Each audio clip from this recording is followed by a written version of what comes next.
নিয়োগের ক্ষেত্রে কর্মচারী নিয়োগের ক্ষেত্রে দুর্নীতি, একই সাথে ওয়াসার পানি সরবরাহে ক্ষেত্রে পানি নষ্ট হওয়ার বিষয়গুলো থেকে শুরু করে যথাসময়ে পানি সরবরাহ করতে না পারা, পানির লবণাক্ততা থেকে শুরু করে বেশ কিছু অভিযোগ তার বিরুদ্ধে ওঠে, কিন্তু তারপরও কিন্তু তার বিরুদ্ধে কোনো ব্যবস্থা নেওয়া হয়নি। এমনটি অভিযোগ এনেই মূলত গতকাল থেকে তার পদত্যাগের দাবিতেই বৈষম্য বিরোধী সাধারণ জনতা এই ব্যানারে আন্দোলন শুরু হয়। আমরা গতকালকে দেখেছি প্রায় 1 ঘন্টা তারা এই ওয়াসা ভবনে আন্দোলন করে, তারপরেই 24 ঘন্টার আলটিমেটাম দেয়।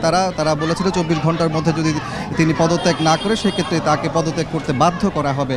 সেই প্রেক্ষিতে 24 ঘন্টা পার হয়েছে এবং 11টার পর থেকে আবারও ওই একই ব্যানারে তারা আজকে ওয়াসা ভবন ঘেরাও কার্যক্রম শুরু করেছে। আমরা দেখতে পাচ্ছি একটু আগে কিন্তু এই ওই জনতা তারা ওয়াসার এমডির ভবনের সামনে গিয়েই বিক্ষোভ করে এবং তালা লাগিয়ে দেয়। পরবর্তীতে আমরা দেখেছি আরেকটি গ্রুপ অর্থাৎ ওয়াসার কর্মচারীরা তাদেরকে ধাওয়া করে। পরবর্তীতে তারা এই মুহূর্তে আমরা দেখতে পাচ্ছি ওয়াসার নিজ ভবনে তারা অবস্থান করছে এবং তারা বলছেন যে যতক্ষণ না পর্যন্ত এই এমডি পদত্যাগ করবে না তারা এখানে অবস্থান করবেন। এর মধ্যে আমরা দুটি পক্ষকে মুখোমুখি অবস্থান করতে দেখতে পাচ্ছি। একটি হচ্ছে ওয়াসার কর্মকর্তা কর্মচারী, তারা মূলত ওয়াসার ভিতরে অবস্থান করছে।